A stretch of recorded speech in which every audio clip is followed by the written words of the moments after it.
Awesome. Okay. Hello, it is Sunday night, and I am talking about the case study for chapter 7. So, in this case study, parent takes their son to the park and notices that other children who appear to be the same age are doing more advanced things. The other children are drawing more realistic pictures, removing the crust from their own sandwiches, and many of them are already potty trained. The parent leaves feeling like they have failed because the child seems far behind his peers. So after reviewing chapter 7 and the lecture notes, I think there's some things that the parent may be correct about, but there are also several assumptions being made that are not supported by what we learned this week. First, sorry, I have a cold. First, the parent may be correct that some of the children at the park have more advanced fine motor skills. In chapter 7, the textbook explains that fine motor skills continue developing throughout early childhood and are important for self-help skills and later academic abilities. When I look at the fine motor skill milestone table in the textbook, which is on page 192, so I'll put that in here. 192. Okay. So you can see here we have the fine motor skill. Oh, come on. The fine motor skill table. So there's the gross motor, and then here we go. So when I look at the fine motor skill milestones table in the textbook, it shows that by age 3, most children can copy a circle and turn book pages, while by the age of 4, they can draw a person with 2 to 4 body parts, use scissors, and begin copying letters. By age 5, children may draw a person with 6 body parts, print letters and numbers, and use utensils more independently. So that again is where we have this fine motor skill situation. Here it is. You can see it. Hopefully you can see it on your screen. All right.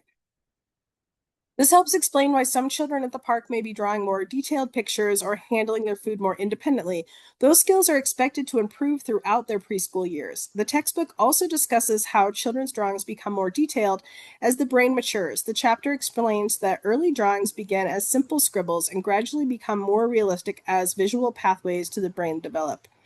So actually, I'm not going to hold up the visual pathways section, but this means that the difference in drawing can simply reflect normal differences in brain development and practice rather than a developmental problem.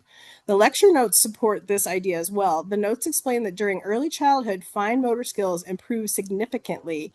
At age 3, children may be using scissors and large buttons. Age 4, maybe they can dress themselves, use a fork, cut along the lines, and copy simple shapes.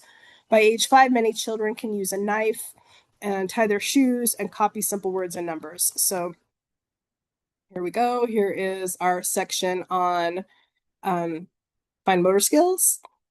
Well, that's not it. There's our gross motor skills. There we go. Fine motor skills right here. Zip.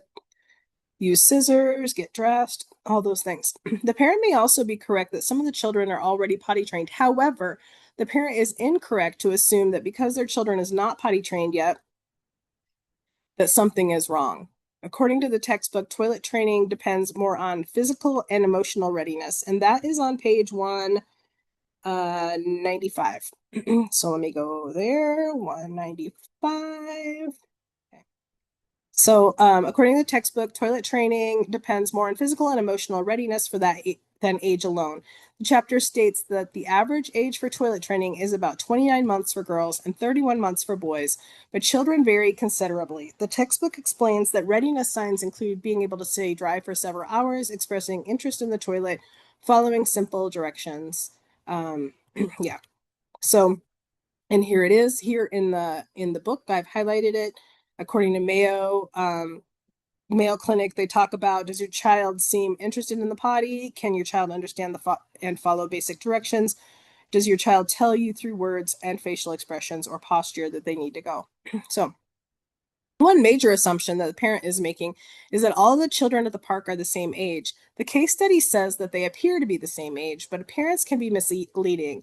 A child who is 5 years old may look very similar to a child who has just turned 3, yet they can be dramatically different in motor skills, independence, and self-care abilities. Another assumption is that the parent has somehow failed because their child is developing differently. Neither the textbook nor the lecture notes suggest that all children reach milestones at the same time. The milestones we study are averages and ranges, not strict deadlines. So the lecture notes also discuss gross motor development. Children continue developing physical skills throughout early childhood. By age 2, many children begin hopping and jumping. At 3, they begin throwing and catching, and by age 4 and 5, they can pedal a tricycle, skip, gallop, and catch balls using only their hands. This means that some children at the park may have had more time to practice these skills, or it may be that they are simply older than they appear. So, what should the parent have said instead? I think a better response would have been, I notice some children seem more advanced in certain skills than my child. I wonder if they're older or have had more opportunities to practice or simply developing at a different pace. That statement reflects curiosity rather than self-blame and is much more consistent with the developmental stuff that the research is showing us. So to make the discussion richer, I would also add that development is influenced by experiences and opportunity. A child who spends a lot of time drawing may develop stronger drawing skills, whose parents and then a child whose parents encourage independent eating may learn self-help skills sooner. Those differences do not automatically mean that one child is more advanced overall. Another important point is that development is multidimensional. So a child who struggles with motor skills may excel socially, emotionally, or verbally. Looking at only one area of development gives us an incomplete picture of the child. In conclusion, this parent's concerns are understandable, but the evidence from Chapter 7 and the lecture notes suggests that they are making assumptions based on comparisons rather than developmental facts. Children develop at different rates, milestones occur within a range, and readiness is especially important for skills such as toilet training.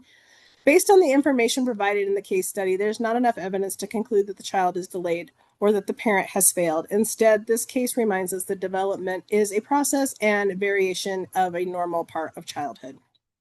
Thank you very much. This is Chapter 7. Hopefully it recorded.